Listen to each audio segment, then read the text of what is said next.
when we collect data, we want to make sure that we ask questions that are not biased. Questions that are biased may include things like questions that are too wordy or that ask about multiple topics. Questions that use strong words that evoke certain emotions from people. We want to make sure we avoid those. We want to make sure that we don't encourage responses and different things like that. So let's go ahead and take a look at these three example questions and see if we can explain whether they're biased or not. And then if they are biased, maybe we'll suggest a way to improve the question. So I may not write down everything that I say in this, so make sure you're listening closely, or check my notes online. I'll have my written explanations online for you. So first question that comes up as a potential question is, do you agree that cats are better than dogs? And regardless of your opinion of that question, I think that this question is definitely going to be a little biased. And my reason being is because it seems like we're encouraging an opinion right here. Do you agree that cats are better than dogs? Is maybe making people want to agree with us and say yes, whether they think that or not. So I'd say this question is definitely biased, and a potential way to improve this question is maybe just remove something like that part and just say something like, do you prefer cats or dogs? Or do you like cats or dogs better? Basically get rid of that sort of that phrase that's going to make people want to answer potentially a certain way. Okay. Question 2. Do you prefer Star Trek or Star Wars? To me, I'd say this question is unbiased. It's not leaning people or leading people to answer in a certain question. So I'd say this question is definitely, in my opinion, unbiased. Now, the only thing you may argue for, and I guess you could argue that this is biased, maybe you would want to, just as a way to improve it, also say maybe neither. Maybe people don't like either one. And so if you want, I don't think this question is biased, but if you did want to include that part, that may maybe still improve the question, even though I don't think that's very biased. Okay?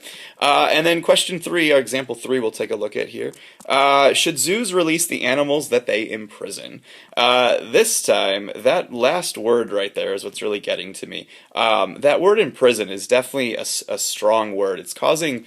it could potentially cause strong reactions from people. And so I'd say, based on including that word, I'd say that this question is a little biased. Okay.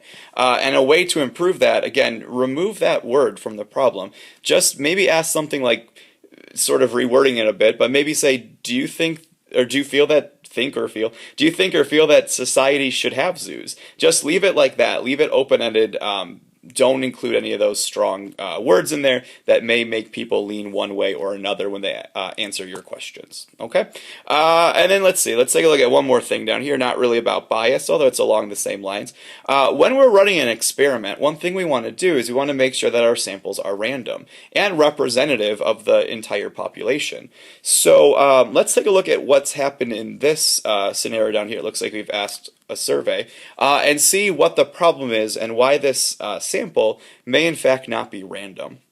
So our scenario is, to help determine whether schools should require a 4th year of math, 50 AP Calculus students were surveyed. And so I think right there is going to be the problem, because that's not really random. If you think about those 50 students that have been asked, generally I would think 50 AP Calculus students are probably students that are either in their 4th year of math, or at least students who very much enjoy math or are good at math, they like math. And so their opinion's probably a little bit skewed towards thinking that, yeah, a 4th year should be required, because they're probably in a 4th year and they like math.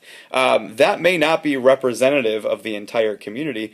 Possibly a better way to ask this question is just ask 50 math students, 50 random math students. Maybe ask a few freshmen, ask a few sophomores, but definitely you want to randomize that. You don't want to ask all students from the same class, especially a calc class, because that could definitely skew or bias your results.